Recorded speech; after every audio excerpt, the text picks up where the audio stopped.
Good morning. Hello, hello.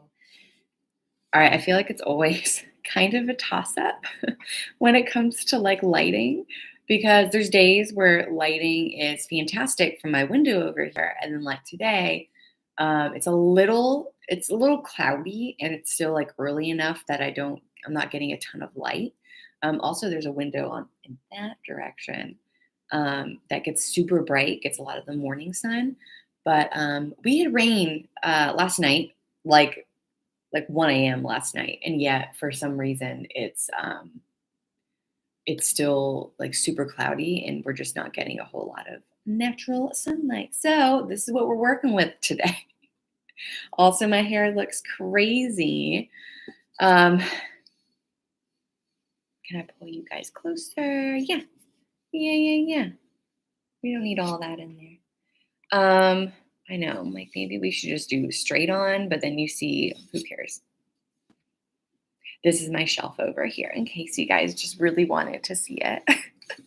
It's my little kitchen shelf, and it has my little picnic blanket that's all folded up, and it's from Young Living. So it was a cool little gift that I got. My little basket that I keep stuff in. Um, so, anyways, thanks for joining me for Type Twos today.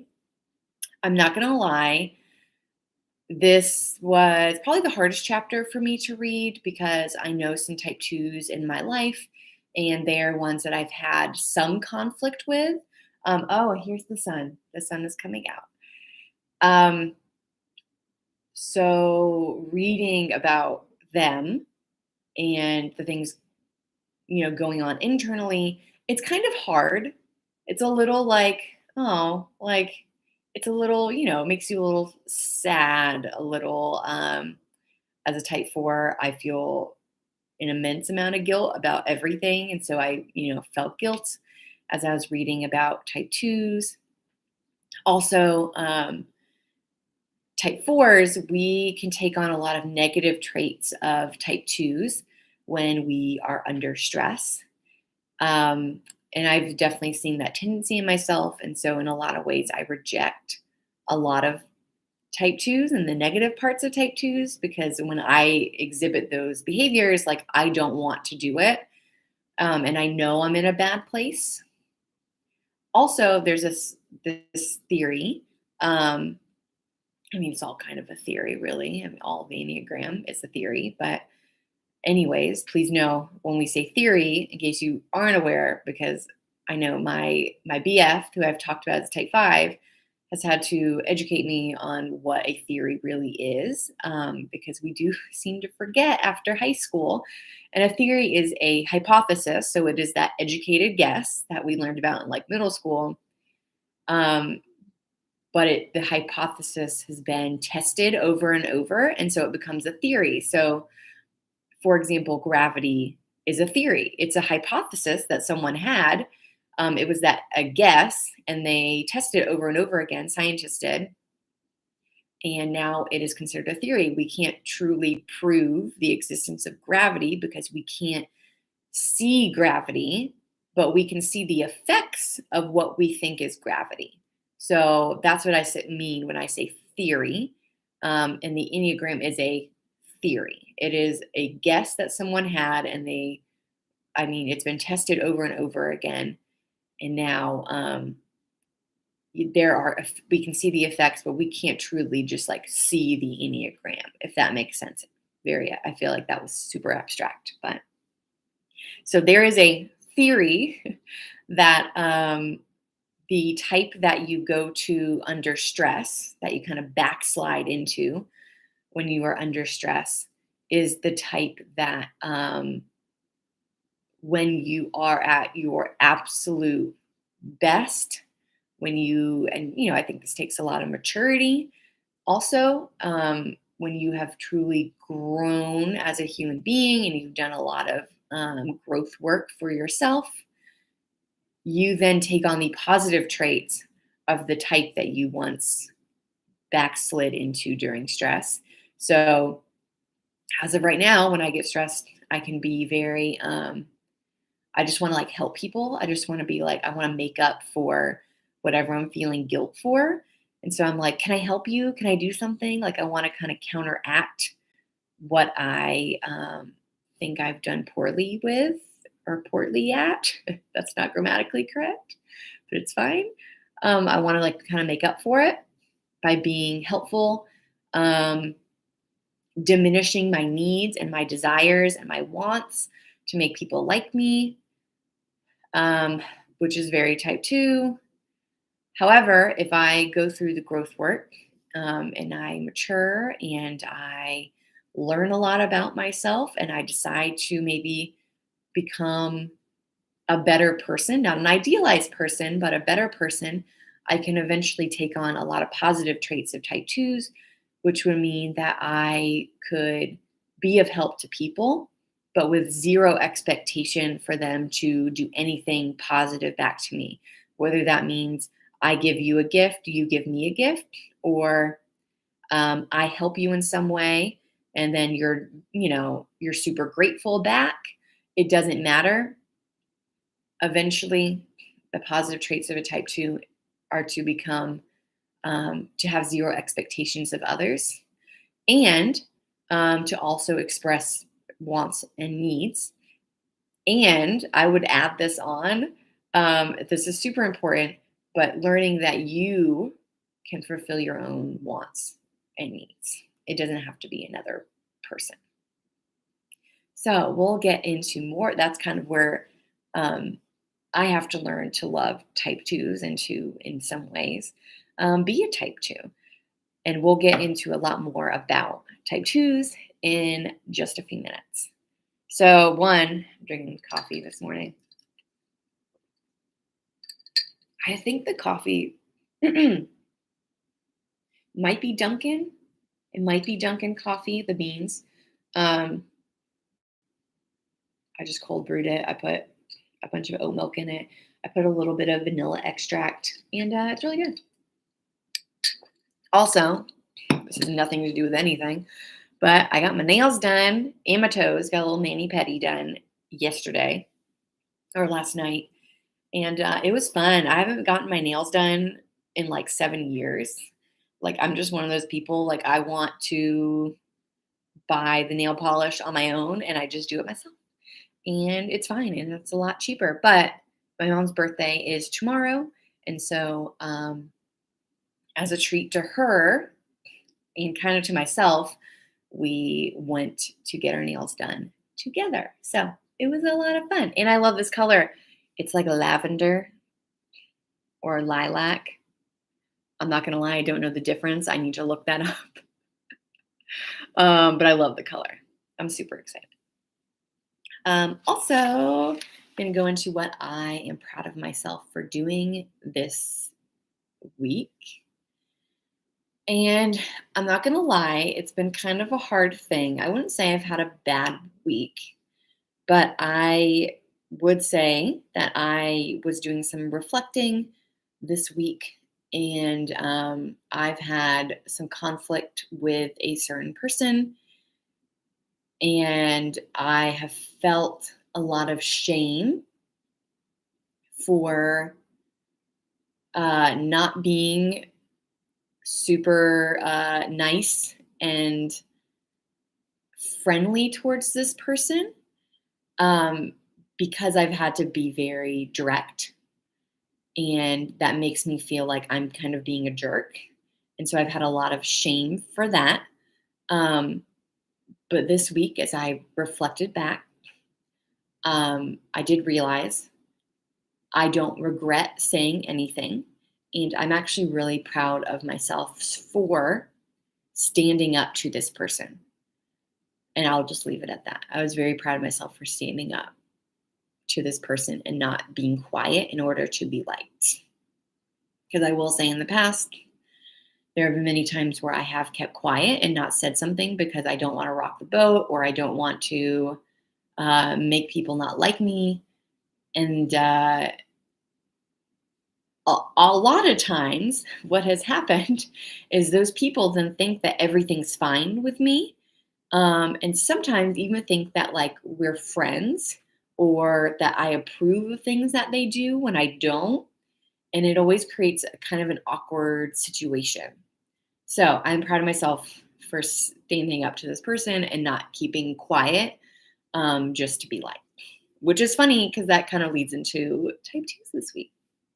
But if you have anything that you are proud of yourself for doing this week, please let me know in the comments because I think that would be super encouraging. And I kind of want to hear, like, I want to hear like what you're proud of yourself for doing or not doing this past week. And I'm really feeling my iced coffee today. This is actually my second glass. That's how much I'm enjoying it. So, type twos. In case you are thinking that you might be a type two, or you know someone who is a type two, or you think might be a type two, here are some things to know about them, just in case, to maybe help you on your journey to self growth. So, type twos will often, touch my laptop. Type twos often seek to please others in order to be pleased back. That can look like a lot of different things, but oftentimes they will, maybe they will always ask you, if you need something because they want you to also do that to them. Or they will give you something for your birthday because they want you to give them something back. I'm speaking from experience right now. I won't go into it, but those were literal experiences that I've had with type twos. And that is what is said in The Complete Enneagram by Beatrice Chestnut, which all this stuff is taken from today. Also, type twos often can become codependent on people who are consistently meeting their needs or wants, or just giving them something positive usually. So, however, type twos have a hard time asking for what they want or what they need. So when they find people who maybe are generous in giving them a lot of things or generous with their words, they often will gravitate towards those people. It's not necessarily a bad thing because we say codependent, and I will say in a clinical sense, in a psychological sense, codependency is not a good thing, but it is not a bad thing to want to be around people who are kind to you, people who, when you're down are going to give you encouraging words. That is not a bad thing. What is unhealthy is when you rely on those people for your sense of worth, sense of value, your well being. So take that as you want. I also made a note codependency can look like an undying loyalty. It can look like overbearingness. I don't think that's a true word, but it can look like someone being very overbearing and very I'm going to do all this for you.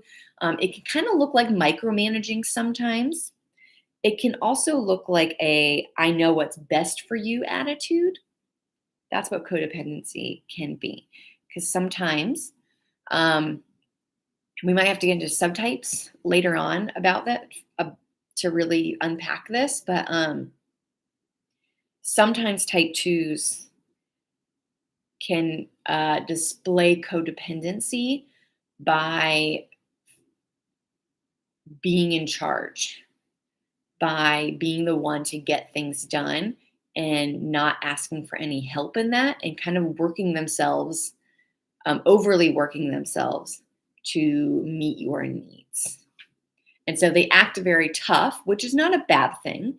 Sometimes acting tough is definitely a survival technique that some people have had to do. in their lives to survive. But then they carried over into everything, into situations where they maybe don't need to be surviving. They can let their walls down a little bit. So that's what codependency can look like. And again, over the summer, I do want to do a series on these Saturday mornings about subtypes. So we'll get more into the type 2 subtypes in a few months. Also, I don't know if this is like offensive, but this is what was in the complete Enneagram. So don't come at me. I didn't write this, I didn't make this up. But a type 2 can sometimes be seen in like this Jewish mother archetype. So the mother who is like I'm going to get things done for you, like you need to do this, you need to do that, like we're going to do like we're going to um like I'm going to do everything for you so you can succeed and you better succeed because if you don't I'm going to be disappointed in you, which could be kind of like a self-preservation type 2. But yeah, that's one of the examples of a type 2 that Chestnut gave. Also, Chestnut talked about when the Odyssey giving these, relating each kind of realm or creatures that Odysseus meets in Homer's The Odyssey as a different type.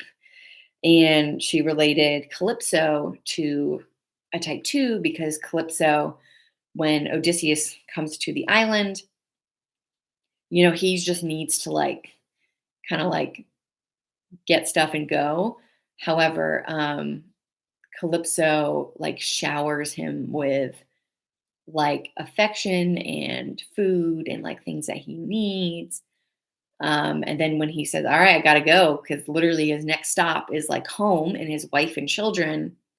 And Calypso gets very angry. And I forget what she does, but she does get very angry with him and lashes out because she's like, I gave you all of these things and you're not giving me anything back. You're not going to stay with me and have, pledge your undying loyalty to me. That was paraphrasing, but she does get very upset with him because he is not staying, which is what she really wanted. And so type 2s can often, when their needs don't get met, they can lash out, they can be passive aggressive, they can honestly be kind of mean. And I do want to say that is not okay if you are a type 2 or a type 2. It is not okay to lash out at anyone. However, please do know that a lot of type 2s do feel shame for that. And so you should never shame them. I think shaming anyone is unacceptable in any way, shape, or form, because I do know what that feels like. And it's awful. And I know a lot of people know what it feels like to be shamed. And you should never do that to anyone.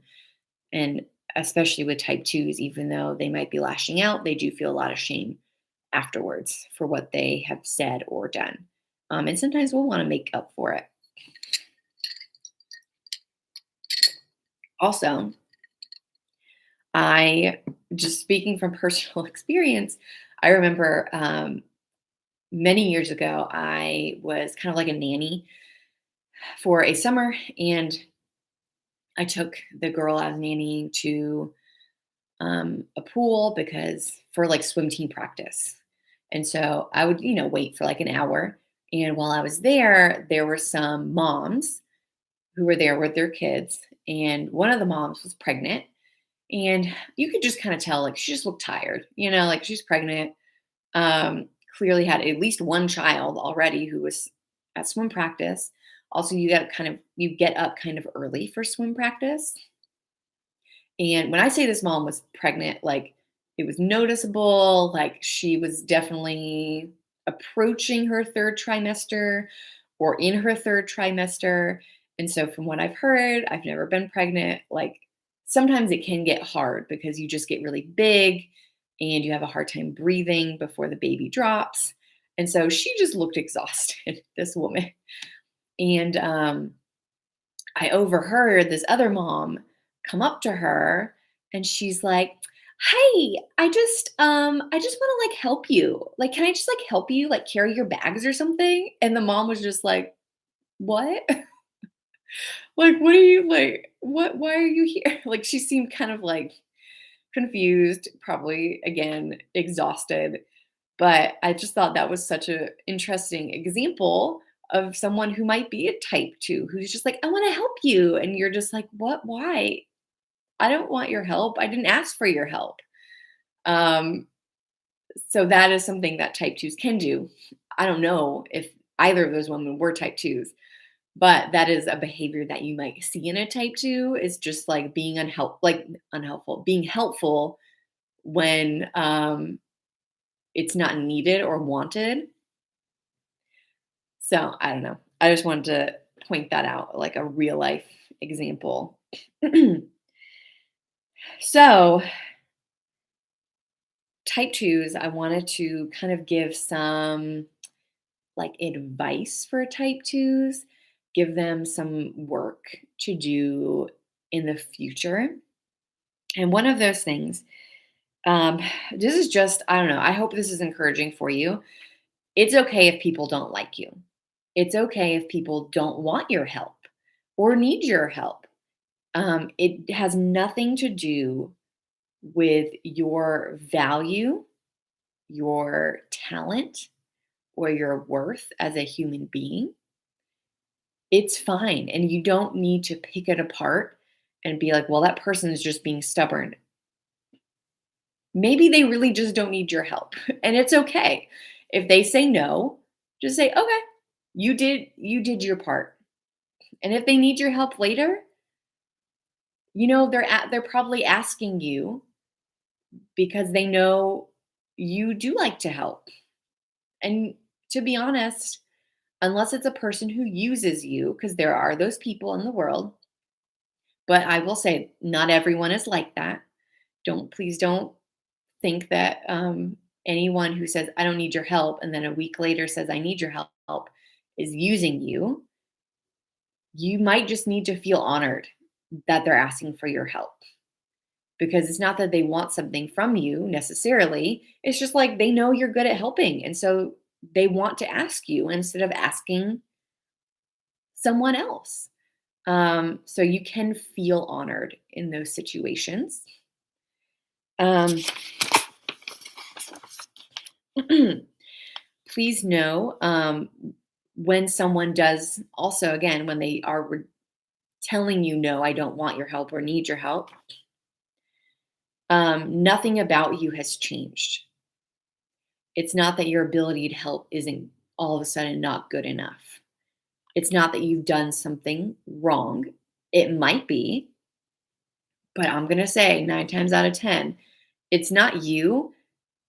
They're on their own journey. It's not your job to analyze their journey. It is your job to analyze your own journey as a type 2. And so let's get into that a little bit. Um, when you repress your needs or wants or inflate your sense of self to be seen as a good person or a helpful person or a competent person, take a breather, take a big old breath, and ask yourself why you're doing that and see if there's a part of yourself that needs to be taken care of. So, for example, I know I've done this before because again, I backslide to type 2, negative side of type 2 sometimes.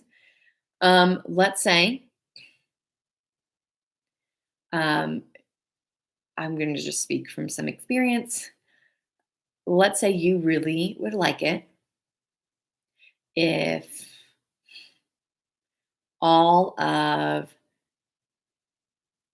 let's say you would really like it if your friends threw you a birthday party. Because if your friends throw you a birthday party, wouldn't that, even if you don't like it, I wouldn't really want that. But like, let's say that would make you feel special. It means they love you for sure, right? So let's say that's what you really want. So for all of your friends' birthdays, you do something really special for them. So maybe it's not throwing them a birthday party. Maybe it's taking them to their favorite restaurant. Maybe for someone else, you give them a really generous gift card to their absolute favorite clothing store. Maybe you take them out to get a mani-pedi because they do it for themselves every month or every couple of weeks. And so you're like, you know what? We're going to go together and I'm going to pay for it. And we're going to get the really good package, like the scrubs and the oils, and we're going to go all out. And then when it's your birthday, you're thinking, they're going to do something special for my birthday. I did something so special for, my three best friends' birthdays. They're going to do something special for mine. Your birthday rolls around and they get you a card. Maybe they all pitch in, to get you a generous gift card to your absolute favorite restaurant. That's really nice, right? It is very nice. Objectively, that's a very nice thing.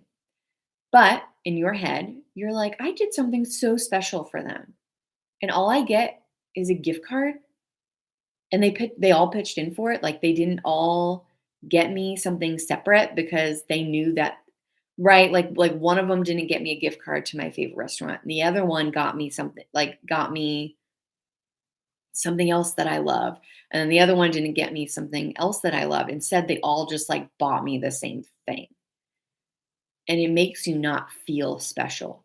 I understand that feeling, first of all. 100% get it. It makes you question your worth.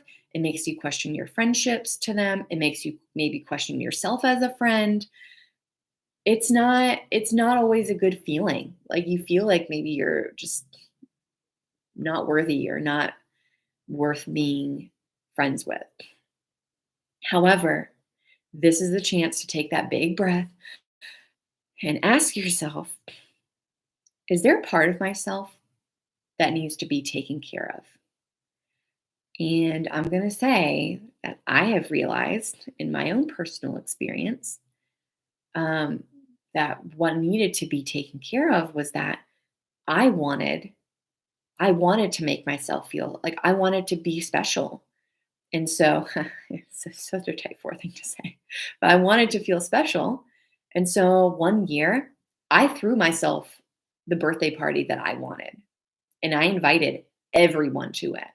Like anyone I knew was invited to my birthday party. And it went off pretty well. I'm not going to lie. I thought it was okay. Or I know a type 2 who didn't get what they wanted for their birthday. And maybe something, and I'm not going to tell this person what to do ever. But this is just speculation. This is just my opinion.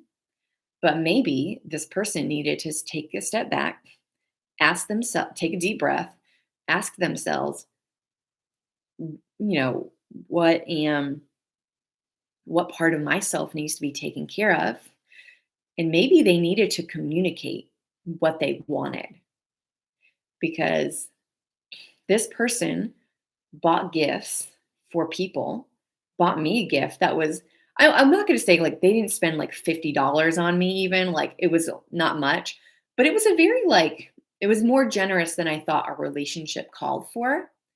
And so to be honest, when this person's birthday rolled up, I got them a gift, but it wasn't, and it was a gift I thought they would like. I do try to think about stuff like that, but I wouldn't say it was as generous as this person got me. And on looking at that and knowing, I heard through the grapevine that this person was very disappointed that people didn't do more for them. That person wasn't sharing their wants or their needs or their desires for their birthday. What could have been done is this person could have said, I like you know, I want to make a bigger deal of my birthday. Or they could have done some of those things themselves. You know what I mean? Like when I threw myself a birthday party. Please don't think I'm saying I have the answers. It took me many, many years, 20 something years to be like, you know what? I'm going to throw myself a party. And that was the last time I had a party. And after that, I was like, great, got it out of my system. Um, this person could have done something like that for themselves for their birthday to maybe show, like, this is what I want. Or just to be like, you know what? I'm getting my needs satisfied by doing something for myself, which is like such a great form of self love to do something all for yourself. So, to wrap up, type twos, your sense of self worth, your your value as a human being has nothing to do with people liking you, and it has nothing to do with people accepting your help or your provision. Your sense of self comes from the fact that you are a human. You deserve to be treated well, but you do have to realize that if people, you have to treat people well too. But if they don't do it back to you, it's okay. You can walk away. And if people do it back to you, it's okay to gravitate towards them. But please realize that your own, at the same time, even though you know you deserve things, that means that you also deserve to meet your own needs and desires. If you need to ask for help, do it. However, if you ask for help, someone doesn't satisfy your needs, um, it's not okay to blame that person, but it is okay for you to ask someone else or try to satisfy your needs on your own. I hope that makes sense. I want what I read in this chapter about type twos is that they focus a lot on other people and not on themselves. And I never want anyone, doesn't matter what your type is, I never want anyone to rely on other people for their happiness. It's okay if people make you happy. My boyfriend makes me happy. But if he is gone, if we break up, God forbid he passes away, whatever, my happiness is not contingent on him. I can still go out. I can still, it's like that Miley Cyrus song. I can buy myself flowers. Like I can still do that for myself. I can still satisfy my needs. And I don't, it's great. I love it when he does things for me. But if he doesn't do it for me, I can still do it myself. It doesn't make me better than anyone else. It just means I'm self sufficient and I am resourceful. And that's awesome. And I want type twos to stand on their own and maybe not be ashamed when they stick up for themselves or they express a need or a want. So I will leave you guys with that. And I will not be here next Saturday because my other thing that I do is I resell clothing, and I actually have an event next Saturday starting at 11. Like, and I'm gonna have to be there like probably by 10 to set up for this event for selling. And so yeah, so I won't be here. So we will continue with type ones. We will finish up this whole series about type ones in 2 weeks. I believe that is May 6th. So I'm excited to talk about type ones because we do go, type fours do go to them in growth. So that'll be fun. Lots of fun things to talk about. But I hope you guys have a good weekend, a good Saturday. I hope you are happy and healthy today. I hope you seek to fulfill your own needs and desires and feel no shame for it. So Have a good one, guys. See you in a couple weeks.